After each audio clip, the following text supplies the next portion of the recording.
అందరికీ నమస్కారం. Welcome back to infinity vibes. Today మన హారర్ స్టోరీలోకి వెళ్ళిపోదామా? ఆంధ్రప్రదేశ్లోని ఒక చిన్న గ్రామం వెలగపూడి. ఆ గ్రామానికి రాత్రి 12 తర్వాత ఎవ్వరూ వెళ్ళరు. ఎందుకంటే అక్కడ ఒక భయంకరమైన కథ ఉంది. ఒకప్పుడు రవి అనే కాలేజ్ విద్యార్థి నగరంలో చదువుకుంటూ ఉండేవాడు. ఒకరోజు తన అమ్మ అనారోగ్యంగా ఉందని ఫోన్ రావడంతో వెంటనే గ్రామానికి బయలుదేరాడు. చివరి బస్సు మాత్రమే మిగిలి ఉంది. ఆ బస్సులో అతనితో పాటు ఇంకొంతమంది ప్రయాణికులున్నారు. కానీ బస్సు అడవిలోకి వెళ్ళిన కొద్దిసేపటికే ఒక్కొక్కరిగా అందరూ దిగిపోయారు. చివరకు బస్సులో రవి, డ్రైవర్, ఒక తెల్ల చీర కట్టుకున్న మహిళ మాత్రమే మిగిలిపోయారు. ఆమె ముఖం స్పష్టంగా కనిపించట్లేదు. జుట్టు మొత్తం ముఖం మీదే పడిపోయి ఉంది. రవి భయపడుతూ డ్రైవర్ను అడిగాడు, అన్నా, ఆ అమ్మాయి ఎక్కడ దిగుతుంది? డ్రైవర్ ఒక్కసారిగా షాక్ అయి బ్రేక్ వేశాడు. ఏ అమ్మాయి బాబు అన్నాడు. రవి వెనక్కి చూశాడు. సీటు ఖాళీగా ఉంది.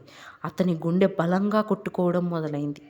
కొద్దిసేపటికి బస్సు ఒక పాత చెట్టు దగ్గర ఆగిపోయింది. డ్రైవర్ కంగారుగా చెప్పాడు, ఇక్కడే 3 సంవత్సరాల క్రితం ఒక అమ్మాయి యాక్సిడెంట్లో చనిపోయింది.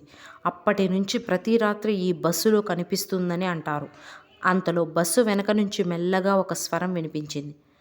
నన్ను చూసావా? రవి నెమ్మదిగా వెనక్కి తిరిగాడు. ఆ తెల్లచీర మహిళ అతని వెనుక సీటులో కూర్చొని ఉంది. ఈసారి ఆమె ముఖం కనిపించింది.